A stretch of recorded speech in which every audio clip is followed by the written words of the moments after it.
Hello everyone, welcome back to my channel. This is Priyanka from Riyansha I. कसे आहात तुम्ही सगळे? होप्स तुम्ही सगळे आनंदी असाल, खुश असाल, हॅप्पी असाल आणि हॅप्पी असायलाच हवं. तर ना, आज होता फ्रायडे म्हणजे माझा वीकली ऑफ होता. आज मला सुट्टी होती. तर जरा आधी सकाळी ना म्युन्सिपल ऑफिसमध्ये गेले होते. तिकडे थोडंसं काम होतं. म्युन्सिपल ऑफिसमधून जाऊन आल्यानंतर आहे ना, रियांशला स्कूललाही जायचं होतं. तर त्याच्या स्कूलची वगैरे सगळी तयारी करून घेतली. त्याचा टिफिन बनवून घेतला आणि त्याच्यानंतर आता तो स्कूलला गेलेला आहे. आणि म्हटलं आता स्कूलला गेल्यानंतर ही जी बाकीची कामं आहेत ना, ती आवरायला घ्यावी. ॲक्च्युली कामं आवरायला आज बराच वेळ झाला होता, कारण बाहेर गेल्यामुळे ना थोडा वेळ तिकडे गेला होता. नाहीतर सकाळी सकाळी कपडे वगैरे सगळे धुवून होतात. तर मी इकडे ना सगळ्यात आधी कपडे धुवायला घेतली. ॲक्च्युली मशीन तर आहेच माझ्याकडे, वॉशिंग मशीन, पण मी वॉशिंग मशीनचा खूप कमी यूज करते. पावसाळ्यात वगैरे यूज होतो त्याचा, पण कपडे जी ड्रायिंगला असते ना, ती मी मशीनलाच लावते. म्हणजे कशी लेट जरी कपडे धुतली तरी ती लवकर ड्राय होतात. तर मशीन फक्त ड्रायिंगसाठी वापरते. अदरवाईज मी कपडेही हातानेच धुते. हाताने धुवायलाच मला आवडतात. मशीनने धुणे चांगलं नाही असं नाही, पण मी स्वतः हाताने कपडे धुते, कारण मला ते भरपूर आवडतं. कपडे धुवून झाल्यानंतर इकडे कपडे वाळत घालायला घेतली. आणि ॲक्च्युली जी पांढरी कपडे असतात ना, ती पांढरी कपडे मी आला ब्लीचमध्ये धुते, पण माझं ते ब्लीचही संपलं होतं. त्याच्यामुळे मी काय केलं, रात्री ती गरम पाण्यामध्ये निरमा टाकून भिजवत ठेवली. त्याच्यामुळे काय झालं ना, जो काही मळ डाग होते ते गेले आणि ती स्वच्छ क्लीन झाली. म्हणजे मला वॉशिंगला बाहेर देण्याची गरज नाही पडली यावेळेस. नाहीतर कधी कधी काय होतं, रियांच्या पप्पांचे व्हाईट टी शर्ट्स, त्याच्यानंतर व्हाईट शर्ट्स वगैरे असतात, ते मला बाहेर वॉश करायला द्यावे लागतात कधी कधी. त्याच्यावर पेनाचे वगैरे डाग लागलेले असतात आणि ते निघत नाहीत म्हणून. तर इकडे कपडे वगैरे वाळत घालून झाली. आणि त्याच्यानंतर आहे ना, मी थोडी जी जेवणाची भांडी वगैरे पडली होती, तीही आज मला घासायला बराच वेळ झाला. तर ती घासायला घेतली भांडी वगैरे. आणि भाजी जी येताना घेऊन आले होते ना, जशी शेवगाची शेंग वगैरे, ती फ्रीजमध्ये नाही ठेवली, कारण मला रात्री त्याचीच आमटी करायची होती. परत भेंडी होती, भेंडीची भाजी वगैरे पण करायचा प्लॅनिंग होता माझा. तर मी ते म्हटलं, आतमध्ये ठेवण्यापेक्षा ही बाहेरच राहू देत, कारण तसंही आता बराच वेळ झाला होता, जवळजवळ 4 वाजले होते. तर इथे आता सगळी ही जी छोटी छोटी कामं आहेत ना, पटापट आवरून घेते.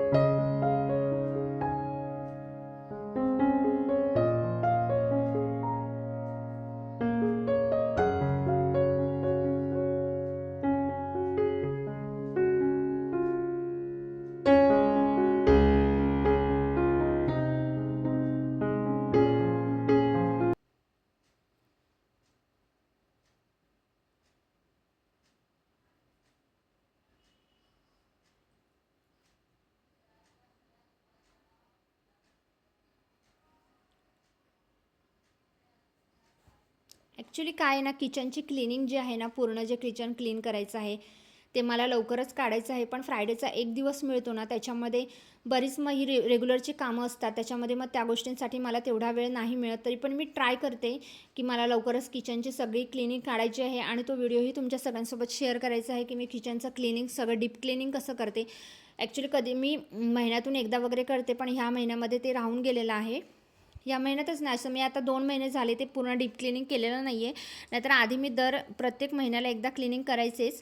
पण आता सध्या ना वेळ मिळाला नाही आहे, त्याच्यामुळे मग ते क्लिनिंग करायचं माझं राहून गेलं आहे. पण लवकरच तो व्हिडिओही मी तुमच्या सगळ्यांसोबत नक्कीच शेअर करेन. ॲक्च्युली फ्रायडेचा एक दिवस असतो, तर थोडासा वेळ रियांशलाही द्यायचा असतो. कारण मग रियांशला त्याच्यामध्ये एक्स्ट्राचं काय त्याच्यासोबत खेळणं होणं, त्याला खाली खेळायला घेऊन जाणं. कारण इतर दिवशी असतात ना, त्याला मला तितका वेळ देता येत नाही, जसा म्हणजे रेग्युलरमध्ये जसा मुलांना द्यायला हवा. कारण इतर वेळेस तो काकींकडे असतो. मग त्याचं फ्रायडेचं असं असतं की आईने माझ्यासोबत असावं, माझ्यासोबत खेळावं वगैरे असं असतं. त्याच्यामुळे सकाळचा जो वेळ असतो ना, तो जास्त वेळ त्याच्या मागेच जातो. सकाळी उठल्या उठल्या त्याला नाश्ता वगैरे देणं, त्याच्यासोबत खेळणं, त्याच्यासोबत थोडंसं कार्टून बघणं. आणि मुलांनाही थोडासा वेळ आपल्याला देता आलाच पाहिजे. जरी आपण वर्किंग वुमन असू किंवा मग आपण हाऊसवाईफ जरी असलो, वर्किंग विमेन्स जरी असलो, किंवा आपला काही बिझनेस वगैरे असला, तरीही आपल्याला मुलांना थोडासा वेळ हा देता आलाच पाहिजे. आणि आता हे जे त्यांचं खेळकर वय असतं ना, हे त्यांचं ब्रेन डेव्हलपमेंटचा टाईम असतो आणि त्याच्यामुळे मग त्यांच्याकडे जास्त लक्ष देणंही तेवढंच गरजेचं असतं. तर फ्रायडेचा वेळ असतो तो स्कूलला जाईपर्यंत तरी माझी म्हणजे बहुतेक कामं माझी होत नाहीत. गॅलरीज वगैरे वॉश करून होतात, पण बाकी जी एक्स्ट्राची कामं असतात ना, जसं की कपडे धुणं वगैरे, त्याला मला फ्रायडेला बहुतेक वेळेला उशीरच होतो. कारण बऱ्याच वेळेला ती कामं आहेत ना, ती माझी राहून जातात. म्हणजे ट्राय करते मी, पण नाही होत. मग थोडासा वेळ कामांसाठी होतो. तर इकडे भांडी वगैरे सगळी क्लीन करून झाली.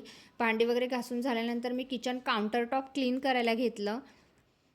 जेवढं जसं शक्य असेल तितकं किचन क्लीन स्वच्छ ठेवण्याचा प्रयत्न करते.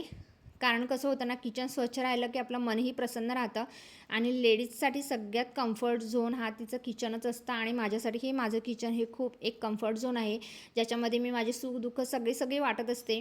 मला काही वाटलं, मी रागावले वगैरे काय असलं ना, मला जर थोडासा राग तर मी किचनमध्येच येते. आणि हे प्रत्येक लेडीजचं असं असेल, प्रत्येकाचा एक कम्फर्ट झोन असतो. जसा माझाही आहे, जसं माझं किचन माझा कम्फर्ट झोन आहे. तर माझं अशी सगळी कामं वगैरे किचनची झाली आणि त्यानंतर मग रियांशला आणायचा टाईम झालाच होता. रियांशची व्हॅन यायचा टाईम झाला होता, कारण व्हॅनला मी आज गेटवरच यायला सांगितलं होतं. तर म्हटलं खाली जाऊन थांबावं. फायनली व्हॅन आली आणि त्याच वेळेस असं झालं ना, की वेजची पण व्हॅन तेव्हाच आली. तर मी दोघांनाही सोबत बिल्डिंगमध्ये घेऊन आले, कारण रियांशची व्हॅन आली त्याच्या मागून लगेच वेजची पण व्हॅन आली. तर नंतर माझ्या लक्षात आलं की मला वडापाव आणायला जायचं होतं, कारण थोडीशी भूक लागली होती. तर रियांशला घेऊन मी परत गेले इकडे एका शॉपमध्ये आणि तिकडनं, म्हणजे बिल्डिंगच्या जवळच आहे, तिकडनं 2 वडापाव माझ्यासाठी आणि रियांशसाठी घेतले, कारण भूक लागलीच होती. आणि रियांशचाही हा टाईम असतो स्कूलमधून आल्यावर काहीतरी खायला द्यायचा, तर काहीतरी बनवायचा तर कंटाळा आला होता, म्हणून म्हटलं वडापाव घ्यावे. ते 2 वडापाव आणि दूध घेऊन मी घरी आले. आणि रियांशला ही एक चांगली सवय मी लावलेली आहे, आल्यावर तो त्याचे शूज सॉक्स सगळे त्याच्या हाताने काढतो आणि ते व्यवस्थित स्टँडवर ठेवतो. तर हे एक मला एक काम माझं हलकं झालेलं आहे, जे रियांशने स्वतः केलेलं आहे. त्यानंतर आम्ही घरी आलो. घरी आल्यानंतर रियांशला छान असं फ्रेश केलं आणि तो फ्रेश झाल्यानंतर आता आम्ही आमचं हे वडापावची ट्रीट घेतो आहे. तर व्हिडिओ आवडल्यास लाईक करा, शेअर करा, सबस्क्राईब करा. तर भेटूया नेक्स्ट व्लॉगमध्ये. Till then bye.